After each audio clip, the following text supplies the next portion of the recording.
सदाशिवसमारम्भां शङ्कराचार्यमध्यमाम् अस्मदाचार्यपर्यन्तां वन्दे गुरुपरम्परां श्रुतिस्मृतिपुराणानाम् आलयं करुणालयं नमामि भगवत्पादं शङ्करं लोकशङ्करं शङ्करं शङ्कराचार्यं केशवं बादरायणं सूत्रभाष्यकृतौ वन्दे भगवन्तौ पुनः पुनः ईश्वरो गुरुरात्मेति मूर्तिभेदविभागिने व्योमवद्व्याप्तदेहाय दक्षिणामूर्तये नमः। ओम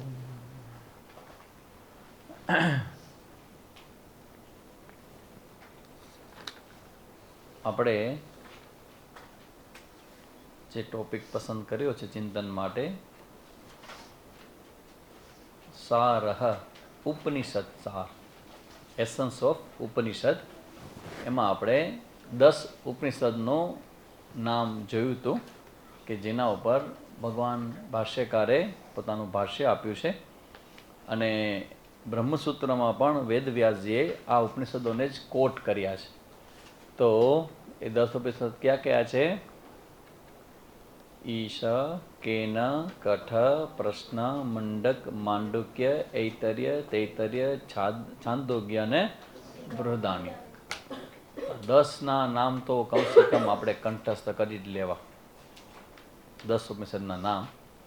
અને એનું આપણે ડિવિઝન લાસ્ટ ટાઈમ જોયું હતું કે કયા વેદમાં કયું ઉપનિષદ છે. યજુર્વેદમાં ક્યાં છે?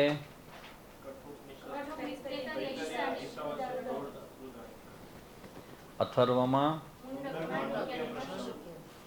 સામવેદમાં અને ઋગ્વેદમાં.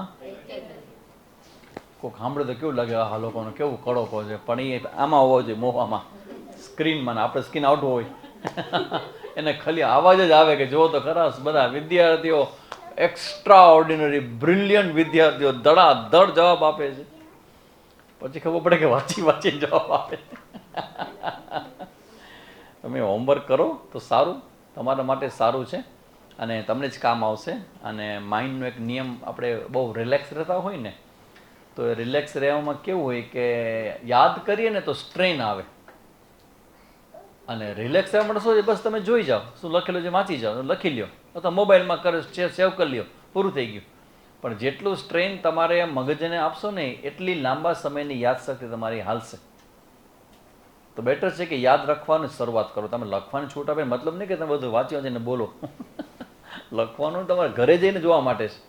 કારણ કે ઘરે જઈને જોવા માટે ઓલરેડી તમારી પાસે આ બધું રેકોર્ડિંગ તો ઓલરેડી છે જ, એની જરૂર નથી. પણ તમારી નોટ બનાવો, નોટ બનાવ્યા પછી ફેર નોટ બનાવી છે. આમાં કોઈ બનાવે છે ફેર નોટ? કોઈ ફેર નોટ?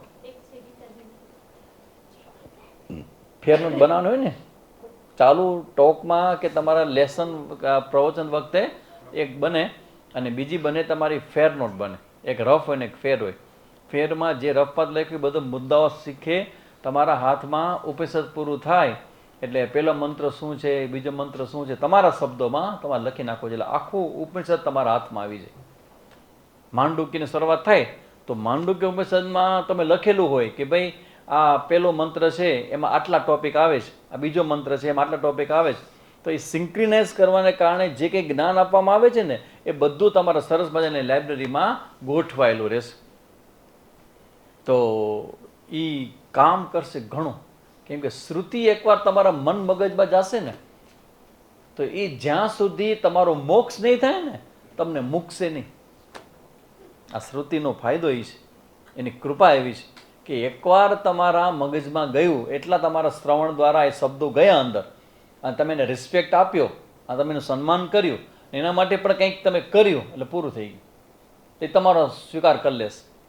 સ્વીકાર કરશે એટલે તમારા હૃદયમાં જ્યાં સુધી જ્ઞાન સ્પષ્ટ નહીં થાય ત્યાં સુધી તમને અલગ અલગ સાધનો આપ્યા જ કરશે.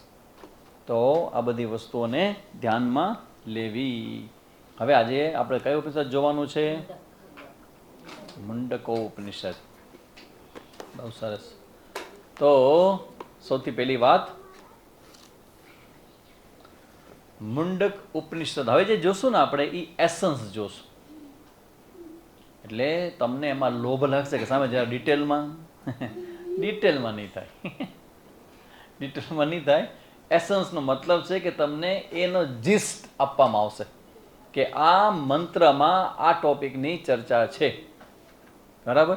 અને આખો જે મુંડક ઉપનિષદ છે એમાં કયા કયા અધ્યાયમાં શું શું કહેવામાં આવ્યું છે એવી બધી ચર્ચાઓ અહીં આપણે કરવાની છે. તો સૌથી પહેલાં આપણે જોઈએ કે મુંડક ઉપનિષદ શું કામ સૌથી પહેલાં લીધું છે. કેમ કે એક તો બહુ વ્યવસ્થિત રીતે એમાં એક્સપ્લેન કરવામાં આવ્યું છે બધી વાતોને. સાધન અને સાધ્ય બંનેને સ્પષ્ટતા ખૂબ સુંદર મજાની છે. એમાં બધા જ સાધન ચતુર સંપત્તિ તો છે જ, પણ હારે હારે ભક્તિની પણ ચર્ચા છે આની અંદર, ઉપાસનાની પણ ચર્ચા છે. અને એક અર્થમાં જોઈએ તો ઇન્ટ્રોડક્ટરી માટે સૌથી પહેલો ઉપનિષદ છે ને એ મુંડક ઉપનિષદ ધ બેસ્ટ. આપણી પરંપરામાં મુંડક ઉપનિષદને સૌથી પહેલાં ભણાવવામાં આવે છે. તો અથર્વવેદનું આ મુંડક ઉપનિષદ છે. એ ઉપનિષદનું નામ મુંડક કેમ પડ્યું તેના ઘણા બધા અર્થ છે. મુંડક નામ શું કામ પડ્યું? હા, શિરો વ્રત ધારા અને વ્રત કહેવાય. મુંડન કરીને ભણવા જવું જોઈએ. એકમાત્ર સ્વામીજી સિવાય કોઈને એલાવ નથી. ગુલાબભાઈ તમને દરવાજે બેસવા દેવામાં આવશે કંઈક હજી બાજુમાં કંઈક છે. અમારા સ્વામીજીનું મુંડન પાકું છે.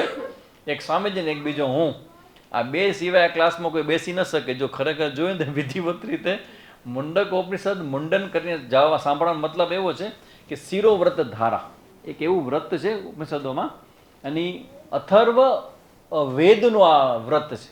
આ ઉપનિષદ નહીં, અથર્વ વેદનું. અથર્વ વેદના સંદર્ભમાં સ્વામીજી એક સરસ એવી સ્ટોરી કંઈક કીધી છે કે અગ્નિ છે એ દરિયામાં ક્યાંક ઊંડે સમાઈ ગયો કોકના શ્રાપને કારણે. પૃથ્વી વગર ઉપર બધું ઠંડુ પડવા માંડ્યું.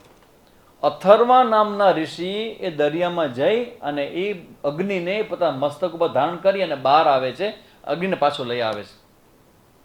એટલે પણ આ ઉપનિષદ નામ છે મુંડક ઉપનિષદ. અને જે મુંડનકાનો મતલબ છે વૈરાગ્યનું પ્રતીક છે. વાળ છે ને એ આસક્તિનું પ્રતીક છે બહેનો માટે, ભાઈઓ માટે નહીં. ભાઈઓને તો હોય ન હોય કાંઈ ખબર પડતો જ નથી, પણ બહેનો માટે આસક્તિનું પ્રતીક છે. વાળ પ્રત્યે ઘણા બધા આસક્તિ હોય, એ આસક્તિ છોડી અને ગુરુ પાસે જઈને વિધિવત ભણવા જવાનું હોય. છોકરાઓ કરતા હોય પણ અમારા ધ્યાનમાં આવ્યું ત્યાં સુધી બધા બહેનોને વધારે વાળથી કોન્શિયસ હોય. હા, કારણ કે ભાઈઓનો વાળ ખરે તો ડૉક્ટર પાસે બહુ ઓછા જાય એવા ભાઈઓ કે મારા વાળ ખડે છે એવા. બહેનો હોય તો એ લોકોને રાતની નીંદર ઉડી જાય બધી. તો એમાંથી તો છે બધું. એટલે આ મુંડકનો અમારા સ્વામીજી એવો અર્થ કરે કે વૈરાગ્ય સાથે તમારે આ ઉપનિષદનું અધ્યયન કરવું જોઈએ. અથર્વ વેદના મંત્ર ભાગમાં આ ઉપનિષદ છે. ઉપનિષદના આમ તમે જુઓ ને તો એના જે વિભાગ આપણે દર વખતે જોતા છે કે વિભાગ કેવી રીતે પડે ઉપનિષદના, તો કે છે ઋગ્વેદ, યજુર્વેદ, સામવેદ અને અથર્વવેદ એ 4 વિભાગ છે. એવી રીતે વેદને સંહિતા, બ્રાહ્મણ, આરણ્યક અને ઉપનિષદ એવા પણ 4 પ્રકાર કરવામાં આવે છે. વેદને સંહિતા, બ્રાહ્મણ, આરણ્યક અને ઉપનિષદ એવા એના 4 વિભાગ છે. એમાં પેલા જે 3 છે સંહિતા, બ્રાહ્મણ અને આરણ્યક એ મળીને કહેવાય કર્મકાંડ, અને જ્ઞાનકાંડમાં આવે ઉપનિષદ. તો અથર્વવેદનું મુંડક ઉપનિષદ છે. અથર્વવેદના 3 ઉપનિષદ જોવાના છે. મુંડક, હા, માંડુક્ય અને પ્રશ્ન. આ 3 ઉપનિષદને આપણે જોવાના છે. આ ભૃગુ ઋષિ વાળી વાત કરીને બીજું અથર્વા આપણે એક એવું પણ છે કે અથર્વા ઋષિ સ્વર્ગમાંથી અગ્નિ પોતાના મસ્તક ઉપર લઈને આવ્યા હતા. એક આખી એવી પણ છે કે સ્વર્ગમાં જઈ અથર્વા ઋષિ અને સ્વર્ગમાંથી અગ્નિ લેવા હતા. એટલે પણ શિરોવ્રત ધારા અથર્વ વેદમાં એનો ઉલ્લેખ છે. તો હવે આ ઉપનિષદ છે મુંડક ઉપનિષદ, એમાં ટોટલ 3 મુંડક છે અને દરેક મુંડકમાં 2 અધ્યાય છે. 3 મુંડક અને એક મુંડકમાં 2 અધ્યાય. એ કેટલા અધ્યાય ટોટલ થશે? 6 અધ્યાય થશે. 3 ચેપ્ટર અને 6 એના પેટા. ચેપ્ટરનું બીજું શું કહેવાય? સેક્શન. 6 section, 3 chapter. ઇંગ્લિશમાં શું કહેવાય પછી? સબ division. Section is good. 3 chapter અને 6 સેક્શન, 3 ચેપ્ટર અને 6, હા પેલા સેક્શન આવી જાય, 3 સેક્શન અને 6 ચેપ્ટર ટોટલ, એટલે 3 મુંડક, ગુજરાતી રાખો ને નહીં મેળ પડે, 3 મુંડક અને 6 અધ્યાય, એકમાં 2, ટોટલ મંત્રની સંખ્યા છે 65. આ ઉપનિષદની અંદર 65 મંત્રો છે, અને એ મંત્રમાં ટોટલ આમ એસન્સ જોયું ને કે આખા ઉપનિષદમાં તેની ચર્ચા કરવામાં આવી છે. ખૂબ સુંદર ચર્ચા છે. અમુક મુદ્દા તમને કહું, પ્રશ્ન મૂકું છે કે આટલા પ્રશ્નોની ચર્ચા આ ઉપનિષદની અંદર છે. પેલું છે જ્ઞાન અને કર્મનો વિરોધ શું. આ આપણા માટે બહુ મહત્વનો વિષય છે, સામાન્ય લોકો માટે છે જ નહીં. આ જે લોકો થોડાક આગળ ભણનાર હોય ને એના માટે છે કે જ્ઞાન અને કર્મ એ અલગ અલગ છે, અને કર્મથી કદી પણ મોક્ષ ન મળે, જ્ઞાનથી જ મોક્ષ મળે. ભગવાન ભાષ્યકાર રાઈટ એન્ડ લેફ્ટ બધી જગ્યાએની ચર્ચાઓ કરી ભાષ્યની અંદર. કર્મ કોને કહેવાય ને જ્ઞાન કોને કહેવાય, અને મોક્ષ જે છે એ જ્ઞાનથી જ થશે, કર્મથી નહીં થાય. એટલે આપણે કર્મ કર્યા કરી તો મોક્ષ ન થાય. મોક્ષ કરવા માટે તમે જે કંઈક કરો છો એ ખરેખર કર્મ છે કે જ્ઞાન, એ પણ ગુરુની કૃપા હોય તો ખબર પડે, નહીતર યાની કાની જપાપાની જન્માંતર કૃતાની યાન્ય ફૈરા કરી આપ. એટલે ભગવાન ભાષ્યકાર બહુ સ્પષ્ટ કરે છે, કારણ કે આપણે જે હાલીએ છીએ આપણા જીવનમાં અધ્યાત્મ તરફ, એ તમે કોની મદદથી ચાલો છો?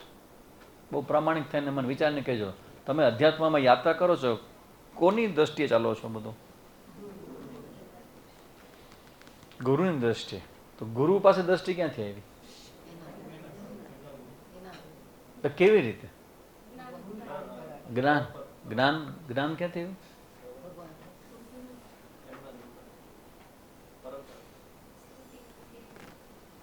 ગ્રંથમાંથી. આ ગ્રંથ શાસ્ત્ર. તમે ભક્તિ કરો છો, શું કામ કરો છો? કોણ કીધું તમે ભક્તિ કરવાનું? આ મંત્ર બોલવું એટલે મારું મન પવિત્ર થાય, કોને કીધું? તો સવારે ધ્યાન કરવાથી મારું મન શાંત થાય ને એ મન મને બ્રહ્મમાં લઈ જશે, શાસ્ત્ર. તો શાસ્ત્રને પ્રમાણ માનીને તમે જે પણ કંઈ કરો છો તો શાસ્ત્રનો અર્થ તો ખબર હોવી જોઈએ. આ ડોક્ટર દવાઓ લખી દે, મને કાંઈ ખબર ન હોય, આપણને જે આવે એ ધબકાવો, પી જાઓ. હવે કંઈક અટકા કે ભાઈ એમ ન લેવાય દવા. ગૂગલમાં જવાય અને ગૂગલિયા થઈને જોવાય કે આ દવામાં કન્ટેન્ટ શું છે, આનું રિએક્શન શું છે, કેટલી ઉંમરના કેટલી દવા લેવી જોઈએ, બધું લખેલું એમ. તો આપણે જે પણ કરીએ છીએ આપણા માટે શાસ્ત્ર પ્રમાણ છે, અને શાસ્ત્રને પી જનારા આપણી પરંપરાના આચાર્યોએ આપણને ગાઈડ કર્યા છે કે ભાઈ તમારા જીવનમાં તમારે મોક્ષ જોઈએ તો તમારે આટલું આટલું કરવું જોઈએ, આનાથી થશે ને આનાથી નહીં થાય. દરેક સાધન હોય એ સાધન એના સાધ્ય માટે હોય. તો એ સાધન અને સાધ્યની સ્પષ્ટતા ન હોય ને તો કોઈક વાર શું થશે કે સાધન પકડાઈ જશે, પણ ખબર નથી આપણને કે સાધન તો કદાચ આપણે માટે પકડીએ લઈએ. સાધન છોડાવવાની જવાબદારી ગુરુજીની છે, એના સિવાય કોઈ ન કરીએ.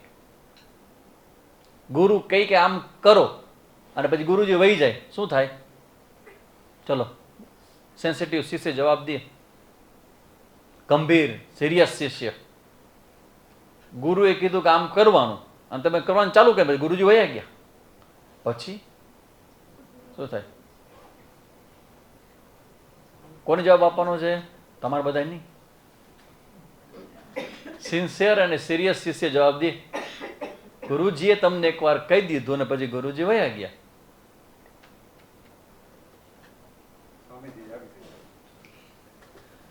જિંદગી ભર છૂટે નહીં. પેક એને કહેવાય લાઈફ ટાઈમ નું કમિટમેન્ટ થઈ જાય. ગુરુજીઓ તો ચેન્જ કરે કે હવે તમને અમારે એવું મંત્ર આપે ને તો મંત્રમાં એક મંત્ર સામાન્ય હોય, પછી એ મંત્ર પછી બીજા પ્રકારનો મંત્ર આવે, પછી ત્રીજા પ્રકારનો મંત્ર આવે. તો પેલો મંત્ર પૂરો થઈ ગયો, છોડાવશે કોણ? ચાલો ગુરુજી કરાવે, છોડાવે કોણ? ગુરુજી. કે બસ આ મંત્ર જેના માટે આપ્યો હતો એ કામ થઈ ગયું, બસ હવે આ તું આ લે. કે ડોક્ટર સાહેબ પૂછે કે જીવન પર તને કોઈ દવા આપે તો? એવું ના લે. દવા તમને હોય તમારા કોઈના રોગ માટે હોય, અને રોગ જેટલો હોય એટલી દવા હોય, અને રોગ દૂર થઈ ગયા પછી ધેટ્સ ઓલ, સેકન્ડમાં. પછી બીજું જરૂર પડે બીજાની. તો ગુરુની આ ભૂમિકા છે કે તમને કંઈક ગાઈડ કરે. એટલા માટે જ છે ગુરુ કે સાધન પણ પકડાવે અને સાધન છોડાવવાની જવાબદારી પણ ગુરુની હોય. That's all. તો આ આપણા જીવનમાં આ જે છે શાસ્ત્ર, એ શાસ્ત્ર આપણને જે જ્ઞાન આપે છે એમાં ગુરુજી આવીને કહે કે ભાઈ જ્ઞાન અને કર્મ બે અલગ અલગ છે. કેવી રીતે અલગ અલગ છે? જ્ઞાનેન્દ્રિય અને કર્મેન્દ્રિય. તો જ્ઞાનેન્દ્રિયથી જ્ઞાન પ્રાપ્ત થાય અને કર્મેન્દ્રિયથી કર્મ થાય. તો અહીંયા જ્ઞાન અને કર્મનો વિરોધ શું છે એ આ ઉપનિષદમાં સમજાવવામાં આવ્યું છે. પછી બીજું, સંસાર અને મોક્ષનું સ્વરૂપ શું છે? જેને મોક્ષ કહેવાય એ શું છે? એમાં શું થાય? મોક્ષ થાય એટલે. અને જેને સંસાર કહેવાય એ સંસાર કોને કહેવાય? એમાં શું શું હોય? આ બધી ચર્ચાઓ ઉપનિષદમાં છે. પછી જે આપણા માટે અતિ મહત્વનું જાણવા જેવું છે કે ગુરુ પાસે શું કામ જવું જોઈએ, કોણે જવું જોઈએ, કેવી રીતે જવું જોઈએ, ક્યારે જવું જોઈએ, અને ગયા પછી શું શું કરાય, આને કહેવાય વિધિ. અને વિધિની ચર્ચા આ ઉપનિષદમાં ખૂબ સુંદર મજાની છે કે ગુરુ ઉપસદન જેને કહેવાય. આ ગુરુ ઉપસદન શબ્દ આપણે હમણાં ચર્ચા કરી હતી ઘણી વાર પહેલા, થોડા સમય પહેલા. ગુરુ ઉપસદન ચર્ચા ક્યાં કરી હતી આપણે?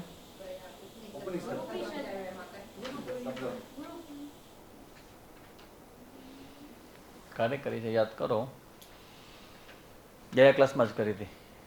કયા ટોપિકમાં કરી હતી?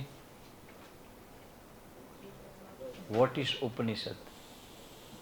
એમાં ઉપ એટલે જવું, શબ્દ ઉપયોગ કરતો ગુરુ ઉપસદન, ગુરુની નજીક જવું. શેના માટે?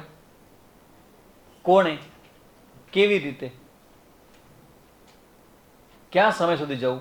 આ બધી સુંદર મજાની ચર્ચા આ ઉપનિષદમાં છે, જેને કહેવાય વિધિ. એ એક પ્રકારની વિધિ છે, એક પ્રકારનો પરંપરા છે કે ગુરુ પાસે હાલતા ચાલતા ગાડીમાં બેઠા બેઠા પૂછે ને કે સ્વામીજી આપણે બ્રહ્મ છીએ, આત્મા છે કે જીવ છીએ? આ વાંચું કહી દો તમે. કે પછી મને ટાઈમ નથી, તમને ટાઈમ નથી, કે જે છે અત્યારે ટાઈમ છે ગાડીમાં. કારણ ગાડીમાં માણસ ફ્રી હોય તો પકડી લ્યો ગાડીમાં. એમ ન ચાલે. એના માટે તમારે ગુરુ પાસે વિધિવત સમય લઈ અને જવું જોઈએ. ઘણા લોકો કેવું હોય કે ગુરુ પાસે જવું હોય તો સમય પૂછીને, ટાઈમ પૂછીને જવું જોઈએ. અનુકૂળતા છે કે નહીં, કમિટમેન્ટ તમારું બીજે ક્યાંય છે નહીં ને, તો હું આવું. અને મારે અમુક પ્રકારના પ્રશ્ન છે તો હું પ્રશ્ન લઈને આવી શકું તમારી પાસે. I would like to ask some questions. Can I come this time or some other time? તો આ શું કહેવાય? ગુરુ ઉપસદનની વિધિ. અને મુંડક ઉપનિષદમાં ખૂબ સુંદર મજાની છે. પછી એક જ બ્રહ્મમાંથી અનેક જગત કેવી રીતે થયું એની પ્રોસેસ અહીંયા મુંડક ઉપનિષદમાં સમજાવવામાં આવી છે કે એક જ બ્રહ્મ છે અને એક જ બ્રહ્મ છે એમાંથી અનેક નામ રૂપાત્મક જગત રૂપે બ્રહ્મ કેવી રીતે થયો. કારણ કે છે તો એક જ તત્વ બ્રહ્મ, અને જગત જે દેખાય છે એ બધું બ્રહ્મ જ તો છે. તો એક બ્રહ્મ છે એ અનેક રૂપે થાય છતાં પોતાના સ્વરૂપમાં કાંઈ ફેરફાર કર્યા વગર થાય. આવું એક વસ્તુ અનેક થાય ને પોતાનામાં ફેરફાર કર્યા વગર. તમે જરાક લોજિકલ ને લીગલી તો કંઈક વાત કરો સ્વામી, તમે શું બોલો છો ખબર છે? એક વસ્તુ પોતાનામાં વિકાર કર્યા વગર અનેક નામ રૂપે એ થઈ જાય, પોતે એવો ને એવો રહે. એ અહીંયા સમજાયું છે. પૂર્ણમદમાં જોયું હતું આપણે ટોપિક, અને એ માટે એક્ઝામ્પલ એક જોયું હતું, કોઈને યાદ આવે હું મેં કીધું હતું કે આ પ્રશ્ન ઉપાડ્યો હતો અને પછી મેં કીધું કે આ એક્ઝામ્પલ જે છે એ આ જગ્યાએ આમ સમજી શકાય. એક્ઝામ્પલ એના માટે શું આપ્યું હતું? જાગીએ હો જાગીએ, સોતા સૌ જાગીએ. કયું એક્ઝામ્પલ આપ્યું હતું? એકમાંથી અનેક, પોતાના સ્વરૂપમાં વિકાર થયા વગર. વેદાંતમાં એક ને બે જ તો એક્ઝામ્પલ છે, 2 મેક્સિમમ 3. સ્વપ્ન. તમે સપનું જોવો છો ત્યારે તમે એકના એક છો અને તમે એક અનેક રૂપે થાવ છો કે નહીં? અને તમે જે થાવ છો તો તમારામાં ફેરફાર શું થાય છે? છતાં પણ અનેક રૂપે થાવ છો કે નહીં? એ તમારો સગ્ગો અનુભવ છે કે નહીં? સગો અનુભવ, તમારો પોતાનો વ્યક્તિગત અનુભવ છે કે સપનું જોયું સ્વામીજી, એ સપનામાં આ જોયું, સપનામાં આ જોયું, અને જાગી ગયા તો સપનાનું મહત્વ ક્યાં સુધી? જાગો નહીં ને જાગી જાવ તો આટલું જ સમજવાનું છે. જે પણ કોઈ વસ્તુનું મહત્વ છે ને એ ન જાગો ને ત્યાં સુધી જ છે. જે જાગી જાય ને એના માટે બધાની વેલ્યુ ઝીરો થઈ જાય. એક જ શબ્દ બોલે, સો વોટ. ગોલ્ડ મેડલ મેળો એને ન કહેવાય કે સાહેબ તમે કેટલી મહેનત કરી, તમે ગોલ્ડ મેડલ, તમે સો વોટ કરો છો. આ તો આપણા માટે છે, આપણે તો સમજવા માટે છે. બાકી આ તો ખરેખર એમ કહેવાય ને, કઈ કોણ શકે પેલા ગોલ્ડ મેડલ લઈ આવો પછી કહો ગોલ્ડ મેડલનો મતલબ શું છે. તો શું બેહોશ થઈ જાય, વાળ કાપી નાખે, નખ કાપી નાખે ને 3, 4, 5, 6 કલાક રાતના ઓના પર હાલે ને ઉઠક બેઠક કરે ને પાછા એવા કપડાં પહેરે ત્યાંથી પરસેવો થાય. પરસેવો સુસાવો ન જોઈએ, પંખા અને એસી ન હોવું જોઈએ. જેટલો પરસેવો થાય એટલું તમારું વેઇટ લોસ થાય. કેટલી બધી મહેનત કરે, ન કહેવાય. આ તો આપણા માટે છે કે જે પણ કંઈ વસ્તુ હોય એ બધું સમયના પ્રવાહમાં સમાઈ જાય છે. એટલે આ જગત છે એ આવું રૂપાત્મક છે, પણ આ ફરતા જગતનો જે એક તત્વ જે છે એ બ્રહ્મ છે. એ આમાં સમજાવશો એપિસોડમાં. પછી આવે છે બ્રહ્મનું દર્શન સમજ્યા પછી પણ ન થાય તો શું કરાય? આપણે બ્રહ્મ જ્ઞાનની ચર્ચાઓ કરી, બરાબર, અને ચર્ચાઓમાં સમજાય બધું જાય, પણ સારો કાંઈ અનુભવ ન થાય તો શું કરવાનું? એની ચર્ચા ઉપનિષદમાં છે. અને કહેવાય અમુક પ્રકારની ટિપિકલ પ્રકારની સાધના, વેદાંતની સાધના, એનું નામ છે ઓમ. ઓમની ચર્ચા ખૂબ સુંદર મજાની મુંડક ઉપનિષદમાં છે કે ઓમની ઉપાસના એટલે જો સંન્યાસીઓને ઓમ મંત્ર આપવામાં આવે, સંન્યાસીઓને ગાયત્રી મંત્ર લઈ લેવામાં આવે અને એ બધાને ભેગું નાખી ઓમમાં, અને એ ઓમ આપવામાં આવે. એટલે ગૃહસ્થીઓને ઓમની મનાઈ છે અને સંન્યાસીઓને ગાયત્રી મંત્રની મનાઈ છે. ગાયત્રી મંત્ર શેમાંથી નીકળે? ઓમ ભૂર્ભુવસ્વઃ છે ને, ઓમમાંથી નીકળે આખો, અને એનું કામ કરે, અને પછી ઓમમાં પાછો સમાઈ જાય ને એ ઓમને ભેગો કરી ગુરુજી અને તમને આપે. કારણ કે હવે ગાયત્રી મંત્રનું જે રિઝલ્ટ છે ને તમને એને જોવું નથી, તમારા જીવનમાં કોઈ મહત્વ નથી એનું. પ્રતિભા ને મેધા ને પૈસા ને પ્રતિષ્ઠા ને નામના ને કીર્તિ ને વાક ને આ બધાની કંઈ સંન્યાસીની જરૂર નથી. એટલે એને ઓમ આપે. હા, ઓમ છે ને એ બ્રહ્મ દર્શનનું શ્રેષ્ઠતમ સાધન છે. તો સંન્યાસી શું કામ આપે? સંન્યાસી શ્રવણ કરે, મનન કરે, બધું જ કરે, બધો જ પ્રયત્ન કરે, પણ કોઈ ખૂણે ખાચરે, કોઈ જન્મની કોઈ તીવ્ર વાસના, વાસના સેન્સ સંસ્કાર. તમે જો આ શબ્દ આપણે પસંદ નથી કરતા, પૂજ્ય સ્વામીજી પસંદ નતા કરતા. ડોન્ટ યુઝ ધ વર્ડ વાસના, નોટ ગુડ. બેટર છે સંસ્કાર. આજે બધા સંસ્કારો છે કોઈ જન્મ જન્મના એ રહી જાય, ખૂણે ખાચરે રહી જાય, અને એ પછી સંન્યાસીને કદાચ હેરાન કરે. તેના માટે છેલ્લું ઉપાય આપી દે કે આ ગોળી લઈ લો, બધું જ શાંત થઈ જશે. ઓમ. સંન્યાસી માટે એવું છે કે જ્યારે એ ન બોલતો હોય ને ત્યારે એને ઓમ બોલ્યા કરવો છે. જ્યારે બોલતે તો આપણે શબ્દ બોલતા હોય, ત્યારે બીજો કોઈ બોલતો હોય, કોઈ કામ ન હોય, એમને એમ બેઠા હો તો ઓમનો જપ સંન્યાસીઓ સતત કર્યા કરે. એકમાત્ર આલંબન છે ને એ ઓમનું છે સંન્યાસીઓ માટે. અને ઓમનો જપ કરે તો હૃદયમાં ખૂણે ખાતરે પણ આસક્તિ કે ક્યાંક ને ક્યાંક સંસ્કાર રહી ગયા હોય તો ઓમનો જપ કરવાથી વૈરાગ્યની પરમ સીમાએ પ્રગટ થાય. ઓમ કરનાર વ્યક્તિ છૂટી જાય, બધું કાંઈ રીએ નહીં બાકી. આ ઓમમાં એવી તાકાત છે, એવું બધું વૈરાગ્ય આપે કે બધું છોડાવી દે. એટલે જે લોકો સંન્યાસ લઈને છોડવાનું જ હોય એટલે એને છૂટ આપે, ગ્રહસ્થીને ના આપે. તો એ ઓમની ચર્ચા આ ઉપનિષદમાં સુંદર મજાની કરવામાં આવી છે. અને પછીની ચર્ચા છે કે બ્રહ્મ દર્શન થઈ જાય, આત્મજ્ઞાન થઈ જાય તો ફળ શું? વોટ ઇઝ ધ ફલમ? આઉટકમ શું? પૂર્ણત્વનું જ્ઞાન થઈ ગયું તમને. I am complete without doing anything. હું પૂર્ણ છું. તો આ જ્ઞાન તમને થયું, તો એ જ્ઞાનનું ફળ શું એની ચર્ચા પણ અહીંયા છે. અને પછી છેલ્લે પાછલા વિભાગોની અંદર ત્રીજા મુંડકના બીજા અધ્યાયની અંદર જે ચર્ચા છે, આત્મદર્શનમાં ભક્તિનું મહત્વ. ભક્તિ ક્યાંય બાયપાસ નહીં થાય.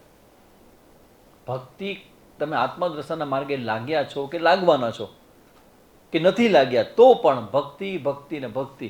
તો ભક્તિની ચર્ચા સરસ મજાની છે. અને છેલ્લે છે સત્ય, તપ અને બ્રહ્મચર્યનું સાધન.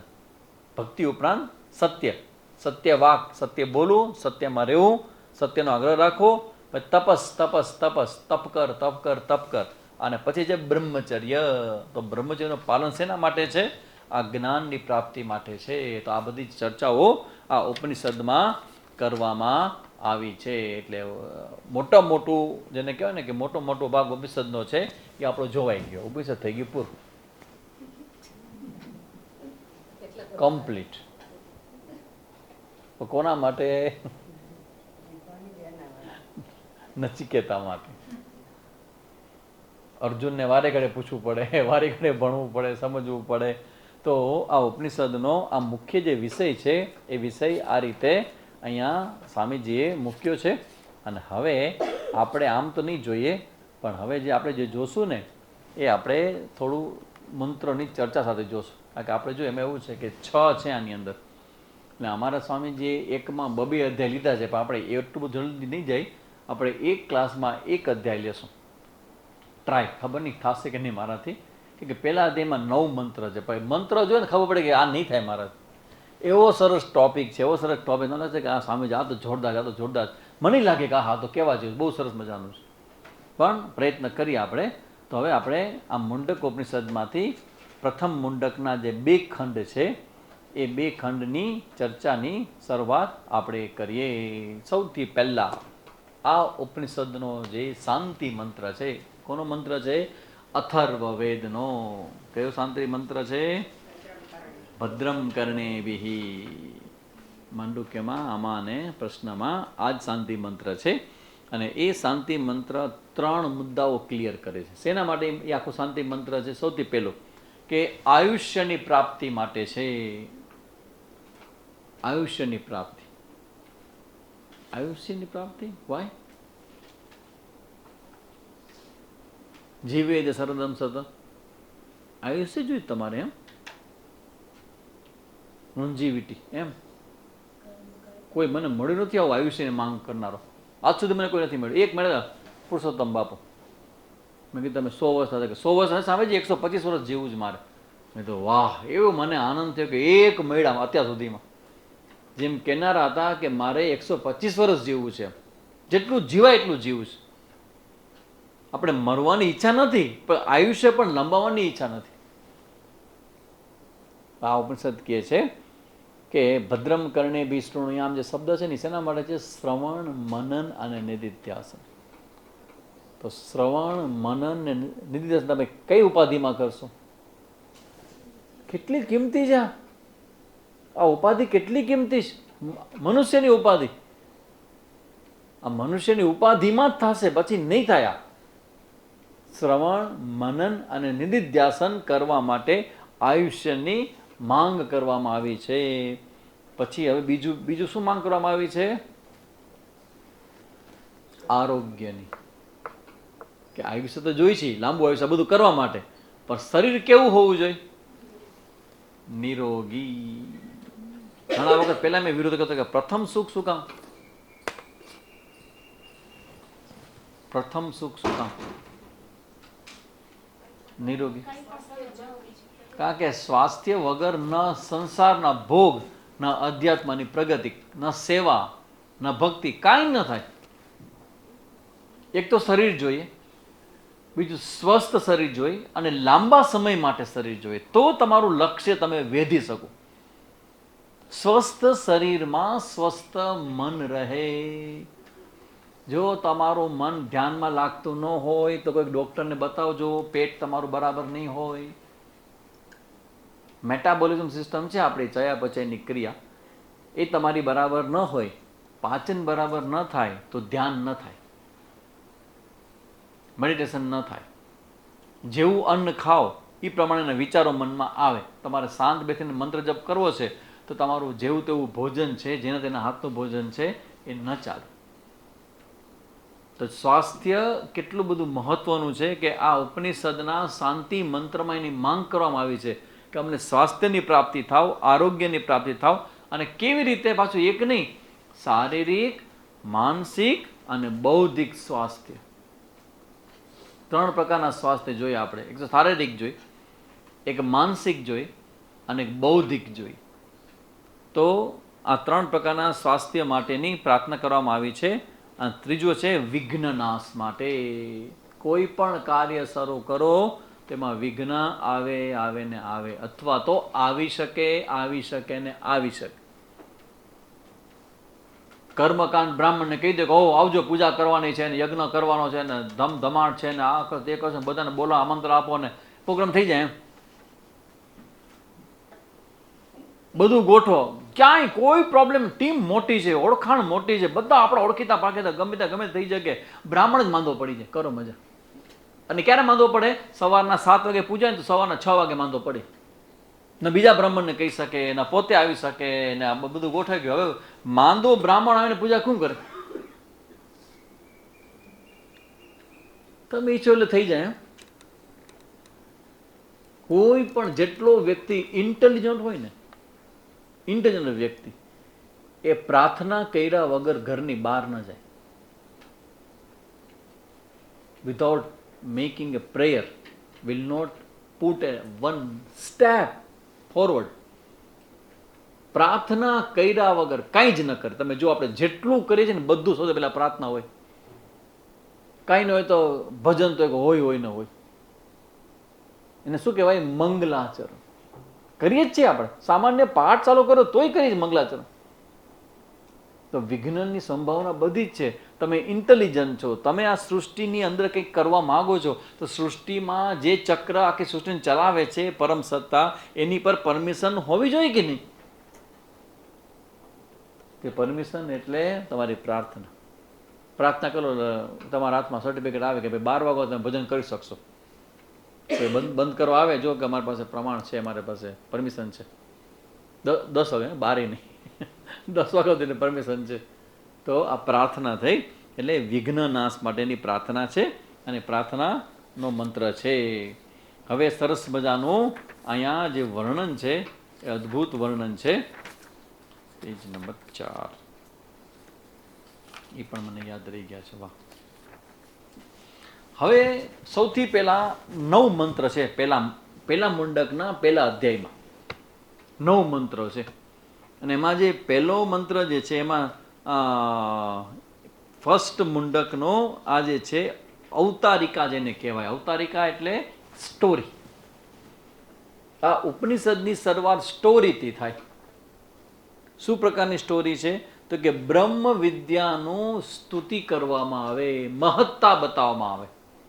બ્રહ્મ વિદ્યા, કારણ કે બ્રહ્મ વિદ્યા તો ઉપનિષદનો કેન્દ્રીય વિષય છે. બ્રહ્મ વિદ્યા, તો બ્રહ્મ વિદ્યાની સ્તુતિ કરવામાં આવે. તો આ સ્તુતિ કેવી રીતે કરવામાં આવે? સનાતન ધર્મની સ્તુતિ તમે કેવી રીતે કરો? એવી રીતે અહીંયા સ્તુતિ કરવામાં આવે છે. સનાતન ધર્મ છે એ વિશ્વના બીજા ઘણા બધા ધર્મ છે, એમાંથી સર્વશ્રેષ્ઠ શું કામ છે? સનાતન ધર્મ બીજા ધર્મથી શ્રેષ્ઠ શું કામ છે? આપણો ધર્મ હે? ઓકે.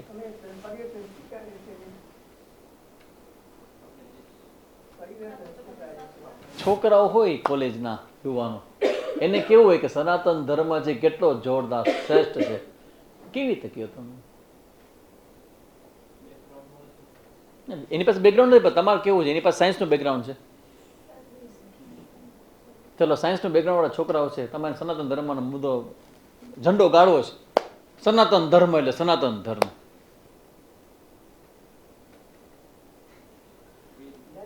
સનાતન ધર્મની શ્રેષ્ઠતા ત્યાંથી થાય કે શરૂ ક્યારે થયું? આખા વિશ્વમાં સૌથી પહેલો ધર્મ કયો આવ્યો? તો પ્રશંસા થઈ, એની સ્તુતિ થઈ. મુસ્લિમ ધર્મ હજી 1400ની સાલમાં 1400 વર્ષ પૈગંબરો હમણાં 1400 વર્ષ એટલે હમણાં થયો. અને ક્રિશ્ચન ધર્મ 2000 વર્ષ પહેલા. ને સનાતન ધર્મ, સનાતન ધર્મમાં જે કૃષ્ણ પરમાત્મામાં કેટલામાં 23માં 24માં અવતાર, કૃષ્ણ ભગવાન કેટલામાં અવતાર છે? 23માં અવતાર છે ભગવાન કૃષ્ણ અમારા સનાતન ધર્મમાં. અને એ કૃષ્ણ ભગવાન થયા 5000 વર્ષ.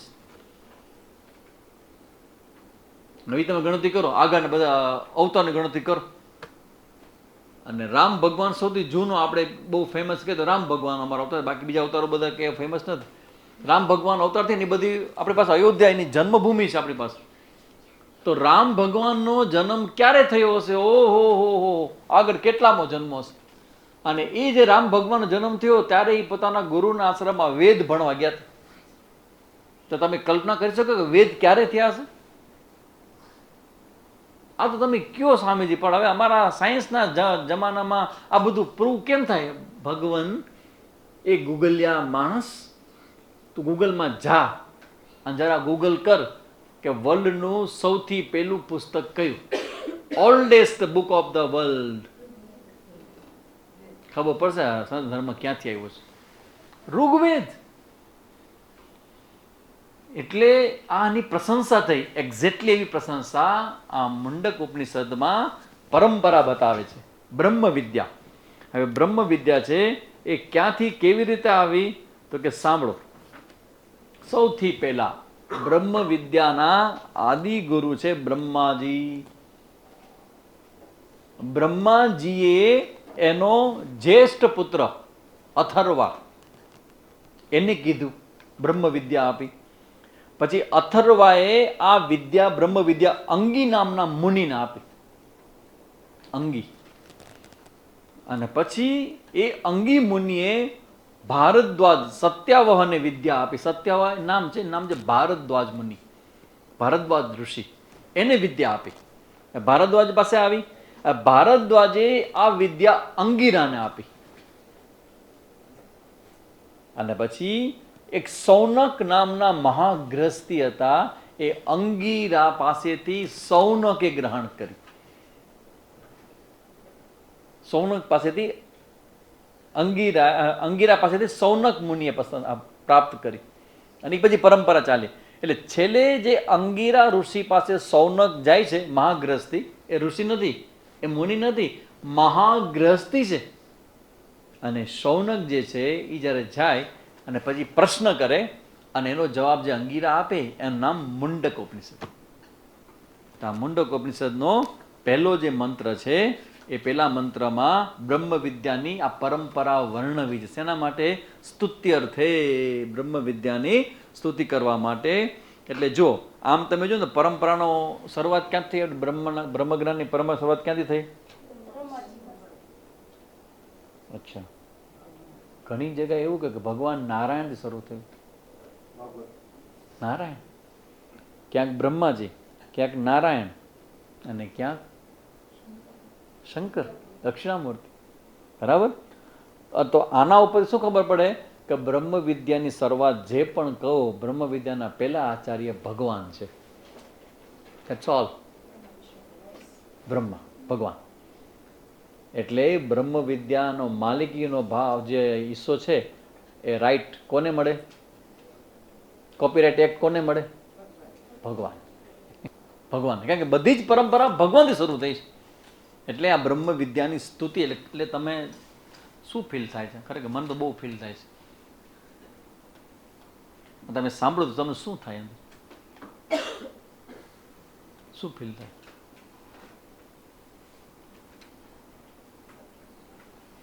ધ્રુજી જવાય એમ. તો જો આ વાત તમે ગંભીરતાથી લ્યો ને તો હવે તમે જે સાંભળો છો વિદ્યા, એ વિદ્યા શરૂઆત ક્યાંથી થઈ? બ્રહ્માજી એટલે કેટલામી પેઢી થઈ હશે?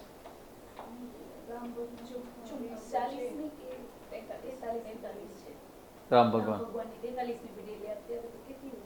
બ્રહ્માજીની કેટલી હશે? વિચાર, બ્રહ્માજી એટલે કેટલી પેઢી પહેલાના થયા. હવે એને એના પુત્ર અથર્વાને જે વિદ્યા કીધી એ સેમ એ જ વિદ્યા પ્રદીપ્તાનંદજી તમને બધાને કહે છે.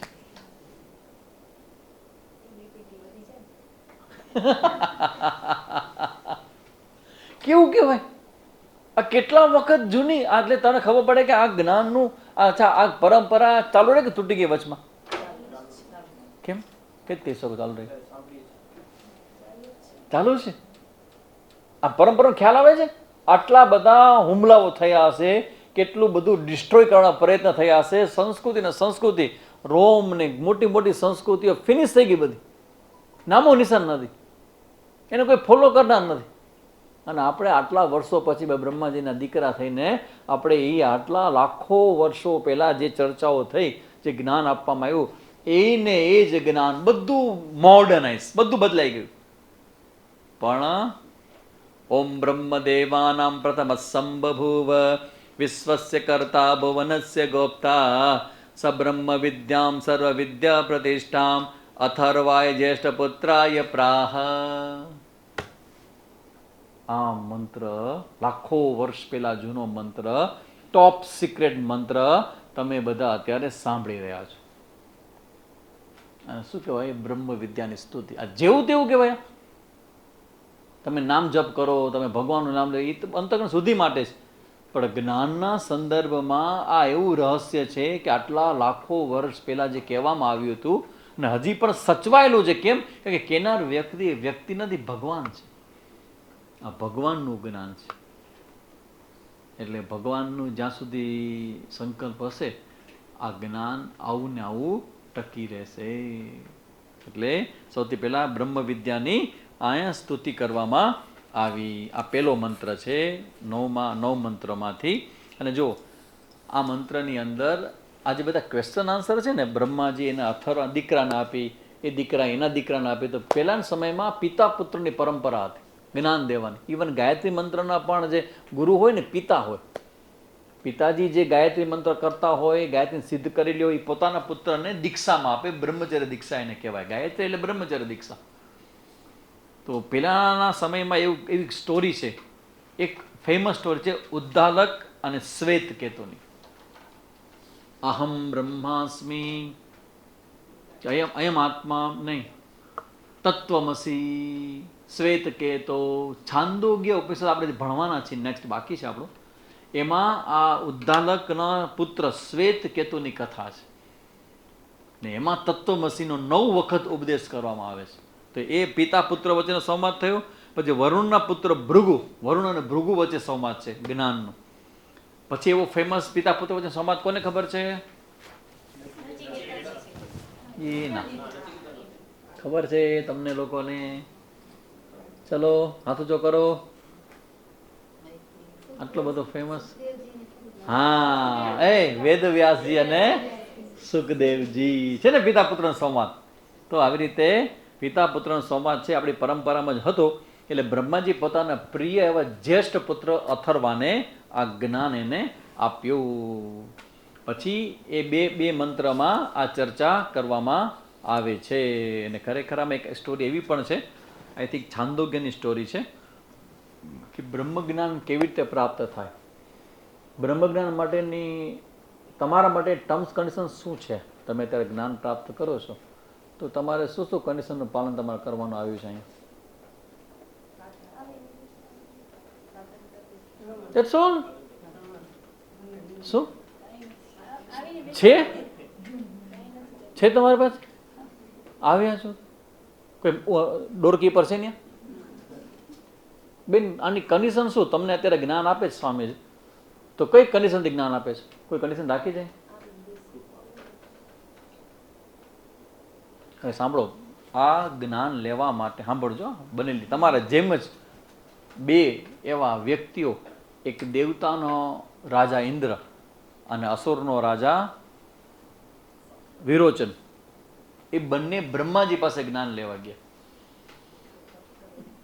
અને 32 વર્ષ સુધી એને પેલા કીધું કે તમે તપશ્ચર્યા કરો પછી આવજો, અને પછી મને ખબર હશે તો હું કહીશ. કેટલા વર્ષ? 32 વર્ષ પછી. એટલે બને વયા ગયા. 32 વર્ષ તપશ્ચર્યા કરી. પાછા આવ્યા તો કે હજી અમે બ્રહ્મજ્ઞાન જે છે કે હજી બરાબર નથી, હજી બીજા 32 વર્ષ તપસ્યા કરો. બીજી વખત પાછા, પછી ત્રીજી વખત કેટલા થાય? 96. તોય આપ્યું નહીં. એમાં એક વસ્તુની કીધી, બ્રહ્મજ્ઞાન આપ્યું પણ કેવું આપ્યું? ઇનડાયરેક્ટ. એ કે તમે જે પાણીમાં જુઓ તમારું પ્રતિબિંબ, જે આંખથી જુઓ છો એ આંખમાં જે ચેતન છે એ બ્રહ્મ છે નહીં તું છો. થઈ ગયું? 96 વર્ષ ના તપસ્યા પછી તમને મફત, એટલે કઈ હદનું મફત છે જ્ઞાન તમને આપે છે.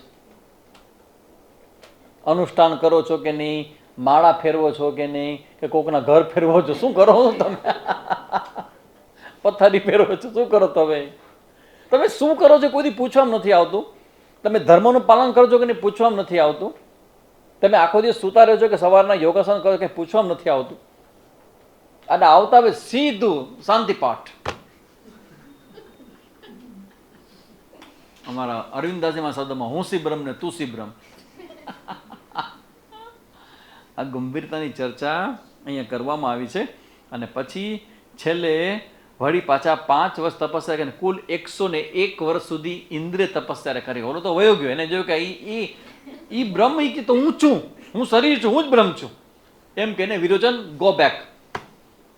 ઇન્દ્ર કે ના, આમાં કંઈક ખોટું છે, જુદું કંઈક કહેતો, હજી કે બીજા 5 વર્ષ તપ કર. તદ્ધિ તપ તદ્ધિ તપ તદ્ધિ તપ, તપ કર તપ કર તપ કર તપ કર. 101 વર્ષ જયારે થયું અને પછી ઇન્દ્ર પાછા આવ્યો ત્યારે બ્રહ્માજી એને જ્ઞાન આપ્યું. બોલો, આ બધી કથા શેના માટે છે? ધીરજભાઈ ક્યાં આવ્યા છે? ધીરજભાઈ નથી આવ્યા છે. અરે ભાઈ, આ બધી કથા બ્રહ્મ જ્ઞાનની સ્તુતિ મને.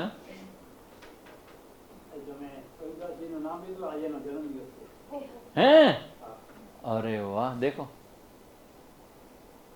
आज ऐसे याद नहीं आया, अचानक से शायद आए होंगे इधर, कहीं होंगे, આવી હશે ક્યાંક, બેઠા હશે. મહારાજજી ઓમ નમો નારાયણ ત્યાં બેઠો ત્યાં. 101 વર્ષની તપશ્ચર્યા પછી જે બ્રહ્મજ્ઞાન આપ્યું એનો મતલબ બ્રહ્મજ્ઞાનની સ્તુતિ કહેવાય. તો પેલા 2 મંત્રમાં બ્રહ્મજ્ઞાનની સ્તુતિ, અને પછી ત્રીજા મંત્રમાં સૌનક નામના જે મહાગ્રસ્ત, પાછું ગ્રસ્ત નહીં, મહાગ્રસ્ત, કેટલા લોકોનું ભરણ પોષણ કરતા હશે, કેટલી ગાયો રાખી હશે, કેટલું બધું એનું લાંબુ બધું હાલતું હશે, એવા મહાન ગ્રસ્ત છે. એ અંગિરા ઋષિ પાસે આવ્યા અને એને પ્રશ્ન કરે છે. અને પ્રશ્ન જબરજસ્ત પ્રશ્ન છે. મુંડકોપનિષદ એનાથી ફેમસનો પ્રશ્ન છે. શું પ્રશ્ન કરે છે? કસ્મિન્નો ભગવો વિજ્ઞાતે સર્વમિદમ વિજ્ઞાતમ ભવતી. હે ભગવાન, એવું એક શું છે કે જેને જાણી લેવાથી બધું જાણવા તોલ્ય થઈ જાય? એવું કોઈ એક તત્વ છે કે જેને જાણતોલ્ય થઈ જાય? જી હોય તો મને કહો, શું છે? That was the question from Saunak ઋષિ, સૌનક મુનિ, સૌનક ગ્રસ્ત અને અંગિરા ઋષિને આ પ્રશ્ન કરે છે. એકને જાણવાથી બધું જાણવા તુલ્ય થઈ જાય એવો પ્રશ્ન કરે છે. જ્યારે તેની પાસે જાય છે ત્યારે કેવી શરણાગતિથી જાય છે એનું વર્ણન છે. અને સ્વામીજીએ કોટ કર્યો છે કે ગુરુ પાસે કેવી રીતે જવાય, ગીતાજીમાં પણ વર્ણન છે. તદ્વિદ્ધિ પ્રણિપાત એના પરિપ્રશ્નેન સેવયા ઉપદેક્ષ્યંતે તે જ્ઞાનમ જ્ઞાનિનઃ તત્વદર્શિનઃ. પ્રણિપાત શરણાગત ભાવે જવું અને પરિપ્રશ્ન, આ પરિપ્રશ્ન છે, પ્રશ્ન કરવો, આસ્કિંગ ધ ક્વેશ્ચન. આ બધું પ્રશ્ન પૂછ્યા વગર તો ગીતા પણ ના આવે બાપ. ભગવદ્ ગીતાનું મૂળ શું છે? ક્વેશ્ચન. પ્રશ્ન જીવનમાં આવે, સમસ્યા જીવનમાં આવે, પણ તમે પૂછો છો કે સુસાઇડ કરો છો? કાં તમે સોલ્વ કરો, ન થાય તો સુસાઇડ કરો. પણ એને કરતા બેટર ને બેસ્ટ રસ્તો એ છે કે પૂછો તો બચી જશો, પૂછશો તો રસ્તા નીકળશે. તમને રસ્તો ન દેખ, રસ્તો ન હોય, સામેજી કોઈ રસ્તો થાય એમ લાગતું નથી, થશે નહીં આવે કઈ એમાં.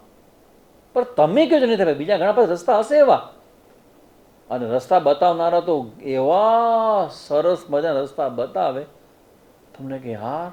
અમારે કંઈ કહેતા સાધક કે સ્વામીજી હું કંઈક કહું કે આનો જવાબ આપે એમ થાય ને તો એ બિચારા મૂંઝાઈ જાય કે હવે આમાં શું કરશો, કહું આમ આમ કરો તો કે સ્વામીજી આ તમને ખ્યાલ અમને સૂઝતું કેમ નથી, સૂઝતું નથી અમને. બુદ્ધિમાં સૂઝવું જોઈએ, પણ ઇન્ટેલિજન્ટ વ્યક્તિ એવો એને કહેવાય કે બુદ્ધિમાં ન સૂઝે ને તો કમસે કમ બીજા કોઈને પૂછે તો ખરા. બીજાની બુદ્ધિ ભાડે ન લેવાય, લઈ લેવાય. શું કરવું પડે? પ્રણિપાતેના, જિજ્ઞાસાપૂર્વક જવું, સેવા કરી અને પછી પ્રશ્ન કરવો, પછી વાત મૂકવી. તો અહીંયા એ વિધિને ઇમ્પોર્ટન્સ અહીંયા સમજાવવામાં આવે છે. ખરેખર પ્રશ્ન કોના વિશે છે? કોઈ એકને જાણી લેવાથી બધું જાણવા તોલ્ય થઈ જાય. કોના જેવો છે? સોના જેવો. સોનાને જાણી લે બધા ઘરેણા જાણવા તુલ્ય, સાર ખબર પડી જાય તમને કે અંતે છે શું. તો જગતનું સાર છે ને એ બ્રહ્મ છે ને એ સાર વિષય પૂછે છે કે બ્રહ્મ શું છે, જેમાંથી બધું બન્યું છે. અને જન્મ આપણો થયો છે બ્રહ્મ તરફ ગતિ કરવા માટે, પ્રગતિ કરવા માટે. હા, આપણે જે જગ્યાએ હોય, જે જે જીવન જ્યાં મળ્યું હોય ત્યાંથી આપણે પ્રગતિ કરવાની. નાના બાળક હતા તો બાલસ્તાવત ક્રીડાસક્ત, તરુણસ્તાવત તરુણી રક્ત, વૃદ્ધાસ્તાવત ચિંતામગ્ન, પરમે બ્રહ્મણી કોપિન લગ્ન, ભજ ગોવિંદમ ભજ ગોવિંદમ ગોવિંદમ ભજ મૂઢ માટે. એ બતાવે ભગવાન ભાષ્યકારની કરુણા કહેવાય. અને આ લોકોનો પુણ્ય પ્રકોપ તમે કયો, આમ લાગે કે આ શું ભગવાન આપણને ફુલિસ મૂર્ખ કહે છે. ઓ ફુલિસ, મૂઢ મતે, મહામૂઢ. ભગવાન ભાષ્યકાર કહે છે કે તમે જેના માટે આવ્યા છો એના માટે સમય કાઢો, સાધના કરો, ઉપાસના કરો, એને પસંદ કરો અને જીવનને એને સૌથી વધુ મોટું માનો. બાકી બધું જ, બધાનો કોઈ જ અર્થ નથી, બધું જ નિરર્થક છે. એકમાત્ર બ્રહ્મ જ્ઞાન છે, એના માટે જીવન મળે. તમે જેટલું કંઈ પ્રાપ્ત કરો છો એ ટકતું નથી, બધું વયું જાય છે, ગમે તે મેળવો. એટલે પૂછે છે કે એ બ્રહ્મ જ્ઞાન શું છે. અને પછી અંગીરા જવાબ આપે છે, અદ્ભુત જવાબ છે. શું જવાબ આપે છે? તસ્મૈ સહોવાચ દ્વે વિદ્યે વેદિતવ્ય ઇતિહસ્મા યદ બ્રહ્મવિદો વદંતી પરાચૈવા પરાચ. બે પ્રકારની વિદ્યા જાણવી જોઈએ. ઘરે બેસીને પ્રમાદમાં સમય પસાર ન કરવો, રીલ જોવામાં સમય પસાર ન કરવો, ટીવી જોવામાં સમય પસાર ન કરવો. બે વિદ્યા જાણવી જોઈએ. બે એટલે કઈ કઈ? પરા અને અપરા. આ બંને વિદ્યાની ચર્ચા હવે અહીંયા કરે છે, પરા અને અપરા. તો કે છે ભાઈ પરા અને અપરા વિદ્યા તમે કહો તો છો, તો પરા કોને કહેવાય ને અપરા કોને કહેવાય? અપરા એટલે ભૌતિક વિદ્યા. ચલો, ભૌતિક વિદ્યામાં શું શું આવે? અપરા વિદ્યામાં, ભૌતિક વિદ્યામાં શું શું આવે? કઈ કઈ વિદ્યા આવે?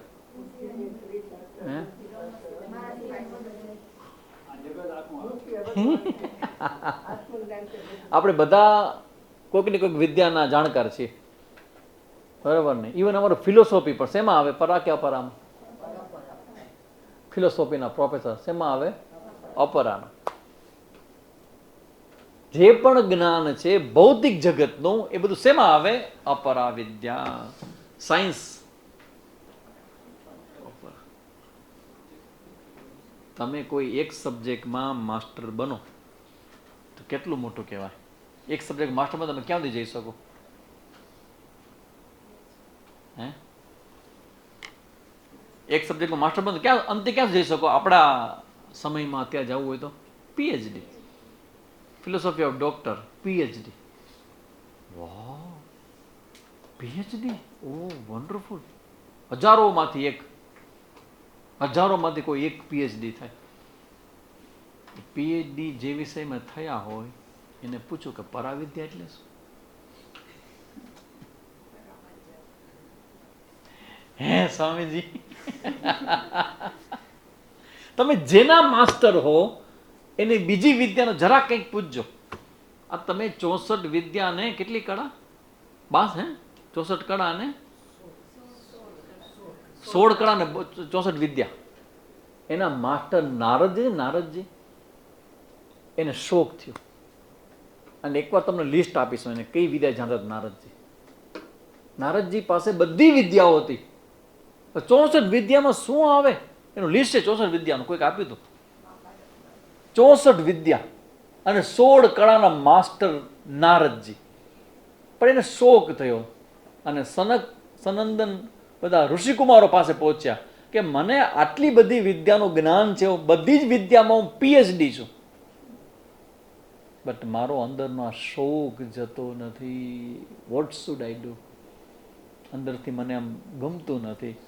કંઈક મિસિંગ હોય ને, એ 64 વિદ્યાની પ્રાપ્તિ પછી પણ મારું આ મિસિંગ પાર્ટ છે ને એ ક્લિયર થતો નથી. ત્યારે સનંદન ઋષિ કહે છે કે નારદજી, તમે બધું જ જાણ્યું, પણ આ બધી વિદ્યાને જાણનારને જાણ્યું? એ જ્યાં સુધી ન જાણો ને ત્યાં સુધી બધી જ અપરા વિદ્યા છે. એટલે અપરા વિદ્યા એટલે ભૌતિક જગતની વિદ્યા છે. અને બીજી વિદ્યા કઈ છે? પરાવિદ્યા. પરાવિદ્યા એટલે કેની વિદ્યા? બ્રહ્મની, આત્માની વિદ્યા. તો કઈ વિદ્યા જાણવી જોઈએ આપણે?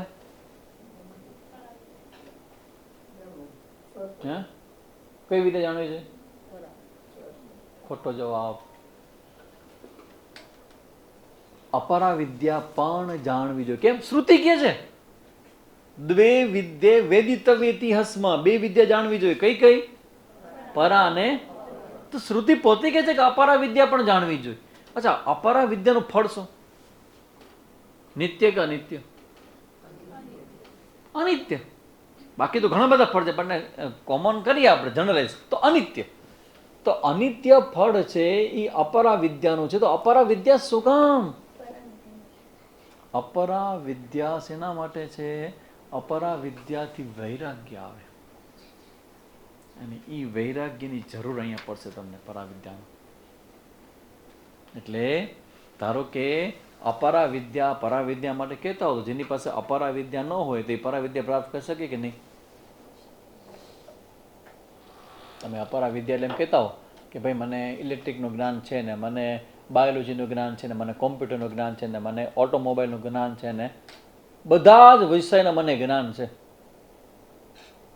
આ વોટસન જેવું છે. એક્ઝામ્પલ, વોટસનનું એક્ઝામ્પલ અમારા પૂજ્ય સ્વામીજીનું ફેવરેટ એક્ઝામ્પલ છે. બે અમારે કેટલાય સ્ટોરી સાંભળી છે? એક પ્રકાશભાઈ, બે જ જણા, બાકી બધા જો બહુમતીના છે. તમારે રિપીટ સાંભળવી પડશે. તમે સાંભળ્યા? જેમ કહીશ એમ યાદ આવશે. એટલે તમારે કેવી જ જોઈએ, બીજી વખત કેવી જોઈએ, ત્રીજી વખત કેવી જોઈએ, પાકું ન થાય ત્યાં સુધી મારે તમને કેવી જોઈએ. બે એવા વ્યક્તિ કે અલગ અલગ ફિલ્ડના માસ્ટર હતા. એક વોટસન હતો ને બીજો કોઈ હતો.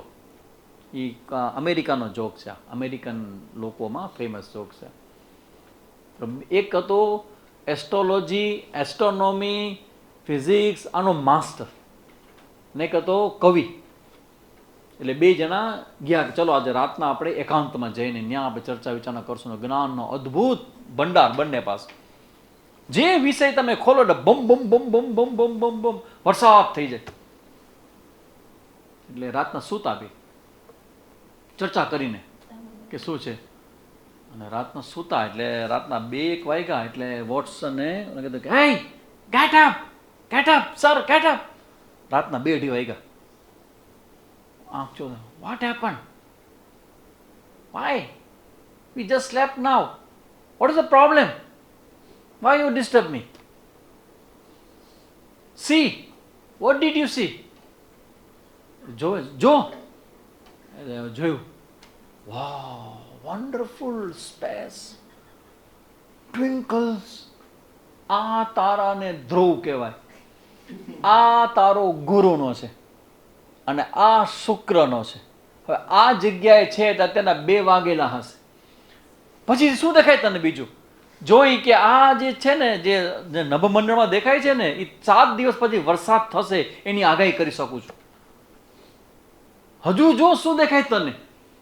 ધીમે ધીમે ધીમે ઓહો બધું વર્ણન કરે, તમે આમ ઇમ્પ્રેસ થઈ જાઓ, ઓ આનું નોલેજ, અદ્ભુત નોલેજ. એટલે કે હવે તું શેના માટે પૂછે છે કે મૂર્ખ, somebody stolen our tent.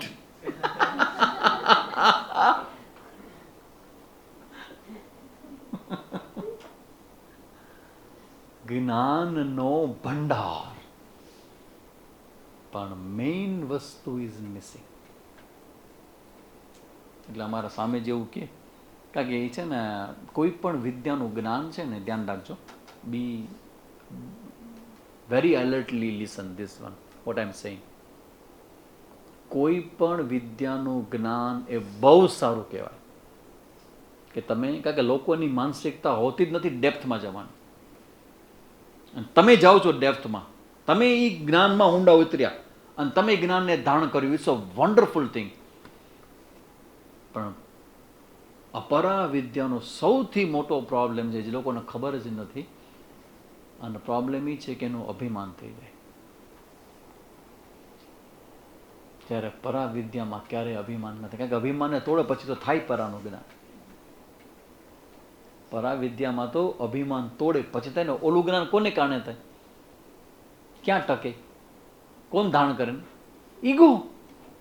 Ego base. આખું અપરાનું જેટલું પણ નોલેજ છે એ બધું અહંકારનું નોલેજ છે. અને પરા વિદ્યા છે એ અહંકારના પણ સાક્ષીનો છલાંગ લગાવે. એટલે જેટલું આપણે આ વર્લ્ડમાં સક્સેસ થઈને, સફળ થઈને, એ બહુ કંઈક હજારો નહીં, લાખોમાંથી કોઈ એક વ્યક્તિ હશે જે પોતાના સંસારી જીવનમાં ઘણા બધા ક્ષેત્રમાં સફળ થયો હશે, પણ એનો એક પ્રોબ્લેમ રહી જાય. સંસારની સફળતાનો એક પ્રોબ્લેમ રહી જાય દરેકની અંદર કોમનલી. એ પ્રોબ્લેમ એ રહી જાય કે એનું અભિમાન એ છોડી ન શકે. I know so many things about what you don't know anything. એ જે સેન્સ છે ને એ અપરા વિદ્યાનો બેઝ છે. અને તમે તમારા અભિમાનના આ યાત્રામાં ઘણું બધું મેળવી લીધું, પ્રાપ્ત કરી લીધું, નારદ જેવું. પણ એ બધાનો મતલબ એવો થાય કે એકડો ન લાગે તો આ બધી જ વિદ્યા શૂન્ય સમાન છે. અને એકડો એટલે પરમાત્માની વિદ્યા, પરાવિદ્યા. પરાચૈવ પરાચ. પરાવિદ્યા છે, બ્રહ્મ વિદ્યા છે, અને અપરા વિદ્યા છે. તો અપરા વિદ્યાના સંદર્ભમાં પછીનો જે 5મો મંત્ર છે એમાં વર્ણન છે કે અપરા વિદ્યામાં શું શું આવે. તો કે તત્રા અપરા, સાંભળજો શું શું આવે એમાં. ઋગ્વેદ, યજુર્વેદ, સામવેદો, અથર્વેદ, શિક્ષા, કલ્પો, વ્યાકરણમ, નિરુક્તમ, છંદ, જ્યોતિષમ ઇતિ. આ બધી અપરા વિદ્યામાં આવે. ઋગ્વેદ, યજુર્વેદ, સામવેદ, અથર્વવેદ. પૂરું થઈ ગયું. તમારી કોઈ પણ વિદ્યા કે કોઈ પણ જ્ઞાન આ 4 સિવાય ક્યાં બહારથી આવવાનું છે? કે આ 4નું જે જ્ઞાન છે ને બધું શેમાં આવે? અપરામાં આવે. પછી શિક્ષા, કલ્પ, વ્યાકરણ, નિરુક્ત, છંદ અને જ્યોતિષ, ફોનેટિક્સ, શિક્ષા, સ્વરનું જ્ઞાન છે. તો એવી રીતે આ અલગ અલગ છે. કલ્પ, કાત્યાયન, આશ્વલાયન, આપસ્તંભ, બૌદ્ધાયન વગેરે મુનિઓ રચેલા સૂત્ર ગ્રંથને કલ્પ કહેવામાં આવે. કોઈ પણ ઋષિ મુનિએ રચેલો કોઈ ગ્રંથ હોય ને કલ્પ કહેવામાં આવે. અને કોઈ યજ્ઞનું અનુષ્ઠાન કેવી રીતે કરવું જોઈએ, કયા ક્રમથી કરવું જોઈએ, એની બધી ચર્ચાઓ જ્યાં કરવામાં આવે એને કહેવાય કલ્પ. વ્યાકરણમ, નિરુક્ત એટલે ડિક્શનરી ઓફ વૈદિક વર્ડ્સ, નિરુક્તમ, અને છંદ, બધા જેમાં શ્લોકો મંત્રો હોય તે. જ્યોતિષમ, વેદની આંખ, જ્યોતિષ. આ બધું જ શેમાં આવે? અપરા વિદ્યામાં આવે. તો હવે પરાવિદ્યા કોને કહેવાય? અથ પરાયયા તદક્ષરમ અધિગમ્યતે. તદ અક્ષરમ અધિગમ્યતે ઇતિ પરાવિદ્યા. જે વિદ્યાથી એ અક્ષર પરમાત્મા જે છે એનું જ્ઞાન થાય એને કહેવાય પરાવિદ્યા. તો આપણા જીવનમાં આપણે વધવાનું છે કઈ વિદ્યા તરફ? પરાવિદ્યા તરફ. બાકીનું બધું શેમાં આવે? અપરામાં આવે. ઇવન ઋગ્વેદ, યજુર્વેદ, સામવેદ, અથર્વવેદ આ બધું શેમાં આવે? અપરા વિદ્યામાં આવે. તો સ્વામીજી આ ઉપનિષદ છે એ કયા વેદમાં આવે? આ તમે જે ભણાવો છો ઉપનિષદ એ કયા વેદનું છે ઉપનિષદ? અથર્વવેદ. અથર્વવેદ કેમ આવે? પરામાં કે અપરામાં? તો ઉપનિષદ શેમાં આવે? હે?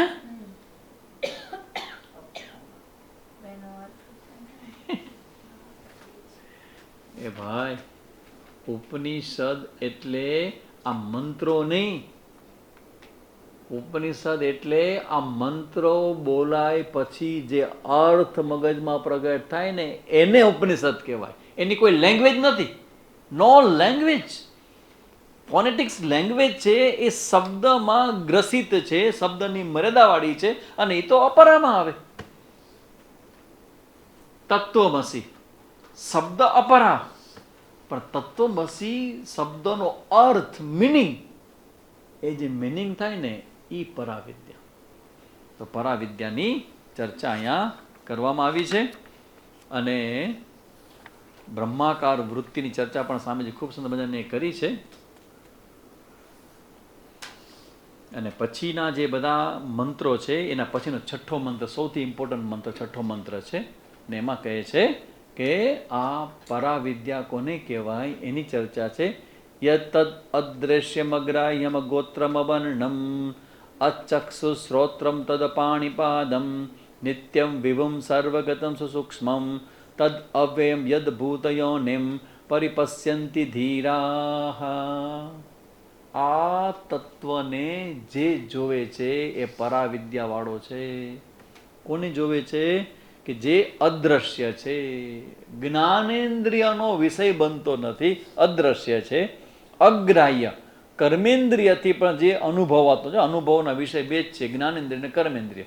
અને પછી તમારું અંતઃકરણ, તમે કોઈ પણ અનુભવ હોય એ અનુભવ કોની મદદથી થાય? જ્ઞાનેન્દ્રિય, કર્મેન્દ્રિય કે અંતઃકરણ. કોઈ પણ અનુભવ હોય આનાથી થાય. તો બ્રહ્મ કે ઈશ્વર છે એ જ્ઞાનેન્દ્રિય કે કર્મેન્દ્રિયનો કે અંતઃકરણનો વિષય છે ખરો? તો બધા અનુભવ કેવા? વાહ! બધા અનુભવ અમારા સ્વામીજી થોડીક રફ લેંગ્વેજમાં વાપરે, પણ જો મહાત્મા હોય ને એની એ લેંગ્વેજ પણ બહુ આમ છે ને ડિસન્ટ લેંગ્વેજ હોય. હંબક અમને બધાને ભણાવે ને, કારણ કે જે લોકો અધ્યાત્મમાં આવે ને તો અધ્યાત્મમાં ઘણું બધું જાણવાની ઈચ્છા હોય, બહુ આ કરી નાખવું, તે કરી નાખવું. બ્રહ્મચારી હોય ને એટલે કે 25 દિવસ ગંગામાં ઉભરીને જપ કરીશ, શ્રીયંત્રની ઉપાસના કરીશ, શક્તિ મળશે, સિદ્ધિ મળશે, બધામાં જે હાથમાં આવ્યું ગયું, જે વ્યક્તિ મળે એનો ગુરુ. નવો હોય તો આવી બધી જિજ્ઞાસામાં હોય.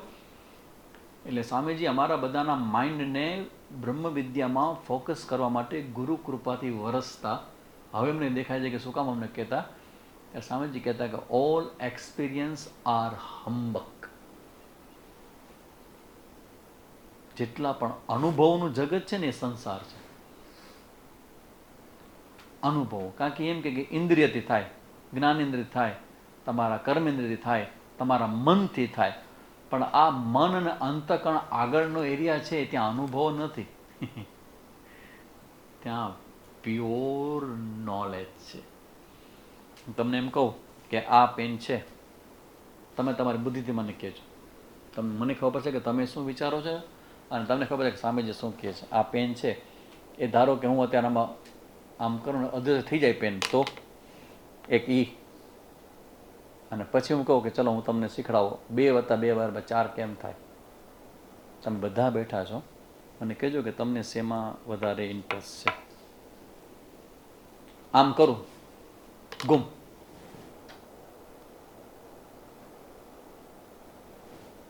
એ શીખવું છે કે 2 + 2 = 4 કેમ થાય એ શીખવું છે?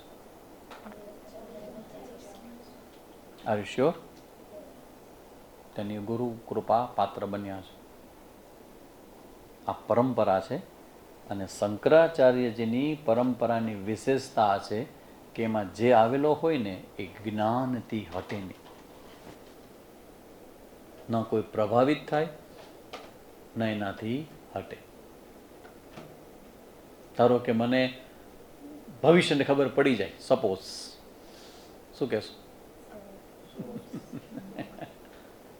તમને ધબ્બો મારું અને તમારું પ્રોબ્લેમ સોલ્વ થઈ જાય, શું કહેશો? તો જોઈ લ્યો, આ તમે જે બોલો છો તમને ખબર છે એના માટે કેટલા જન્મ વહે જાય આ ક્લિયરિટી પર પહોંચતા. આને કહેવાય નો મીન્સ નો. કે આ જગતમાં ઘણું બધું છે, ચમત્કારો છે, અનુભવો છે, અધ્યાત્મની અંદર ઘણી બધી વિદ્યાઓ છે, સૂક્ષ્મ જગતમાં જવાનું તમારું સામર્થ્ય છે. અહીં બેઠા બેઠા તમને બધા જગતનું બધું કહી દઉં, એ બધું જ છે. Everything is okay. પ્રેત વિદ્યા છે, ભૂત વિદ્યા છે, કેટલું બધું છે. પણ તમારું જ્યારે ચયન અને તમારું વરણ જ્યારે બ્રહ્મ વિદ્યાનું થાય ને, તો તમારા માટે આ જગત 100 વોટ જેવું થઈ જાય. કોઈ પણ વ્યક્તિ આવીને તમને આમ આમ કરીને તમારા હાથમાં તમને બધું બતાવી દે તો મને લાગે 100 વોટ, એનાથી શું? રામકૃષ્ણ પરમહંસે પાસે કોઈક વ્યક્તિ આવ્યો, ખબર નહીં, આ તો મેં વાંચેલું છે, આઈ ડોન્ટ નો કેટલું સાચું છે. અને રામકૃષ્ણ પરમહંસ પાસે આવીને વ્યક્તિએ કીધું કે આપકા નામ બહુ સુના હૈ. મુझे માલુમ નહીં. શું કામ હતું તારે? તો કે તમારી પાસે ઘણું બધું, તમે લોકો ભક્તિની બધી કાલી કેલી વાતો કરો છો, પણ હું તમને એક વસ્તુ એવી બતાવું, તમને પછી ખબર છે કે હું કોણ છું. તો કે હા બતાવો. તો કે હાલો મારી સાથે. લઈ ગયા એક નદી પાસે, અને ઓલો વ્યક્તિ એ જુઓ, અને આંખ બંધ કરીને ઓલો વ્યક્તિ માંડ્યો હાલવા નદી ઉપર, સામે છેડે વયો ગયો. પછી એનાથી હાલતો તો આવ્યો. પછી આંખ ખોલી રામકૃષ્ણ પરમહંસ સાથે, दादा देखो कौन हूं मालूम हो गया? એટલે રામકૃષ્ણ પરમહંસ પૂછ્યું, कितना समय लगता है विद्या को सीखने के लिए? બોલો કે 12 साल. 12 વર્ષની તપશ્ચર્યા પછી આ સિદ્ધિ જો મારી. રામકૃષ્ણ હસ્યા. એ કે હું 10 પૈસા દઈ અને હોળી વાળાને કહું તો મને સામે પહોંચાડી દે. એના માટે 12 વર્ષ પસાર રહી ગયા. શું મળ્યું? What so what? તું કંઈક એબનોર્મલ, યાદ રાખજો, એબનોર્મલ માઇન્ડના શંકરાચાર્યની પરંપરામાં ક્યાંય સ્થાન નથી. કારણ કે ભાષ્યકારને જો તમે પ્રેમ કરતા હો, એને સમજતા હો, તો મને બતાવો એને કયા ગ્રંથમાં કયા ચમત્કારની વાત આ ભાષ્યકારે કરી. ટેલ મી. ને તમને ખબર છે શું કરી શકતા હતા? કેટલું કરી શકતા? એક શબ્દ નહીં, એક એક્ઝામ્પલ નહીં.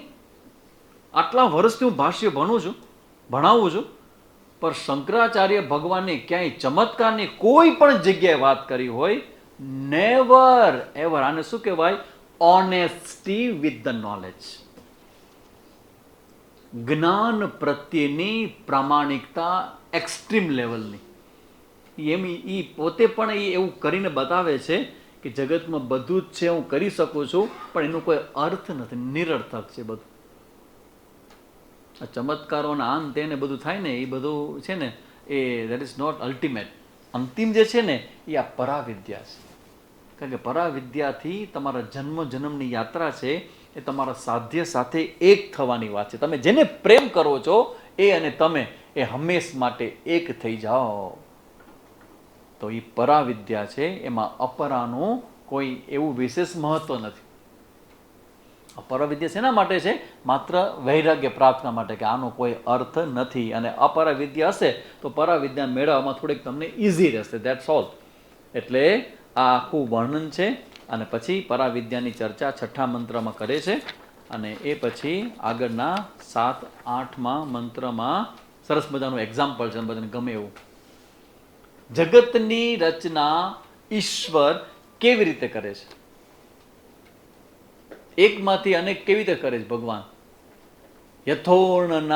યથોર્ણનાભિ સૃજતે ગૃહ્યતે ચ યથા પૃથિવ્યામ ઔષધે સંભવંતી યથા સતઃ પુરુષાત કેસલો માની તથા અક્ષરા સંભવાતિહ વિશ્વમ. આપણે ભણી ગયા છીએ આ બધું. તમે કોઈ જન્મમાં ભણી ગયા છો? ટગર ટગર જોવામાં તમે કે નવ નથી ભણ્યા, કોઈ જન્મમાં ભણી ગયા છો. આ મુંડકોપનિષદ એમાં કહે છે જેમ કરોડિયો પોતે ઝાડનું સર્જન કરે અને પોતાનામાંથી ઝાડ કાઢેલી છે, એમાં પોતે જ ઓલા બધા પંખીઓ પ્રાણીઓને કેચઅપ કરે, પછી આખી ઝાડને પોતાનામાં સંકેલી લે, એમ ભગવાન આ પૃથ્વીને પોતાનામાંથી જ માયા શક્તિથી ઉત્પન્ન કરે, હલાવે અને પોતાનામાં સમાવી લે. ઔષધિઓ પૃથ્વીમાં ઉત્પન્ન થાય છે એવી રીતે, જેવી રીતે તો કે ભગવાન, તમે તો એમ કહો છો કે ભગવાન તો ચેતન છે અને જગત તો કેવું છે? જળ. તો ચેતનમાંથી જળ કેમ ઉત્પન્ન થાય? તો અરે થાય. કેવી રીતે ઉત્પન્ન થાય? આ તમે ચેતન છો કે જળ? ચેતન. તો તમારા શરીરમાં ઉગતા વાળ જળ છે કે ચેતન? નખ તો ચેતનમાં જળ થાય છે કે નહીં? એવી રીતે આ ઉપનિષદનું એક્ઝામ્પલ છે. તમારા રોમ, આ તમારા વાળ, આ તમારા નખ, આ બધું જે ઉત્પન્ન થાય છે એ અક્ષર પરમાત્માથી એવી રીતે વિશ્વ ઉત્પન્ન થાય છે. 7મા મંત્રમાં એવી રીતે ઉત્પન્ન થવાની બધી ચર્ચાઓ, સુંદર મજાનું વર્ણન છે. અને એ પછી સૃષ્ટિક્રમ, અને પછી તપથી બ્રહ્મામાં વૃદ્ધિ થાય. પછી એનો પ્રોસેસ સમજાવે કે એકમાં જ અનેક તો સમજાયું, પણ એ થાય કેવી રીતે, એક્ઝેક્ટલી કેવી રીતે થાય? તો કે તપથી થાય. કેવી રીતે? તપથી બ્રહ્મમાં વૃદ્ધિ થાય, સ્થૂળતા પામે, સૂક્ષ્મમાંથી સ્થૂળ બને. જો બ્રહ્માજીએ તપ કર્યું, ઓને તપ કર્યું, આ તપ કરવાથી વૃદ્ધિ થાય. તો તપ કરે એમાંથી સ્થૂળતાને પ્રાપ્ત થાય, એમાંથી અન્ન ઉત્પન્ન થાય, અન્નમાંથી પ્રાણ, પ્રાણમાંથી મન, સત્ય, કર્મ, લોક, અમૃત તરીકે ઓળખાતું કર્મફળ ઉત્પન્ન થાય છે. આખી પ્રોસેસ છે એ 8મા મંત્રમાં બતાવે છે. અને 9મા મંત્ર આખા જે અધ્યાય છે એના સાર રૂપે કહે છે કે યસ સર્વજ્ઞ સર્વવિદ્યસ્ય જ્ઞાનમયમ તપઃ તસ્માદેતદ બ્રહ્મ નામ રૂપન્નમ ચ જાયતે. જે સર્વને સામાન્ય રૂપે જાણનાર સર્વજ્ઞ, સર્વને વિશેષ રૂપ જાણનાર સર્વવિત, સર્વજ્ઞ સર્વવિત આ બે અલગ અલગ શબ્દ છે. જ્ઞપ્તિ બધાને જાણનાર એ સર્વજ્ઞ છીએ, તો આપણે સર્વવિત નથી. સર્વવિત કોણ થાય? કોણ હોઈ શકે? ઈશ્વર. એટલે તમે કહેજો સર્વજ્ઞ હો તો કોમ્પ્યુટર ચાલુ કરી દો, હાલો એની ફાઇલ છે એની કોપી પેસ્ટ કરીને આવડતું ન તમે કહો કે એ નથી આવતું, તું છો કોણ? સર્વજ્ઞ. કોમ્પ્યુટર છે સર્વજ્ઞ. તમે કહે સર્વવિત અને સર્વજ્ઞમાં ડિફરન્સ છે. સર્વવિત એટલે ઝીણમાં ઝીણી વસ્તુનું જ્ઞાન જેને છે તે ઉપાધિની વાત થઈ, તો ઈશ્વરને ખબર હોય, ઈશ્વરની ઉપાધિથી. એટલે સર્વજ્ઞ સર્વવિદ જેનું જ્ઞાનમય તપ છે તે અક્ષર બ્રહ્મમાંથી હિરણ્યગર્ભ નામરૂપ અને અન્ન ઉત્પન્ન થાય છે. તો એવી રીતે સર્વ સામાન્ય જાનતી સર્વજ્ઞ, સર્વ વિષણ જાનતી વેત્તિ ઇતિ સર્વવિત્ત. એની ચર્ચા સાથે આ પ્રથમ મુંડકનો પ્રથમ અધ્યાય એ અહીંયા પૂરો થાય છે. એવી રીતે આપણે મુંડકોપનિષદનો પેલો અધ્યાય પૂરો કર્યો. એક એક ક્લાસમાં 2011માં ભણી ગયા તમે લોકો. હમણાં જ જસ્ટ પ્રકાશભાઈ, હમણાં જ 2011માં તમે હોસ્પિટલમાં હતા. બસ અહીંયા આવ્યા છે, અહીંયા થયો છે મુંડક અહીં થયો હોગા. ઓમ પૂર્ણમદ પૂર્ણમિદમ પૂર્ણાત પૂર્ણમુદચ્યતે પૂર્ણસ્ય પૂર્ણમાદાય પૂર્ણમેવાવશિષ્યતે. ઓમ શાંતિ શાંતિ શાંતિ. હરિ ઓમ શ્રી ગુરુભ્યો નમઃ. હરિ ઓમ.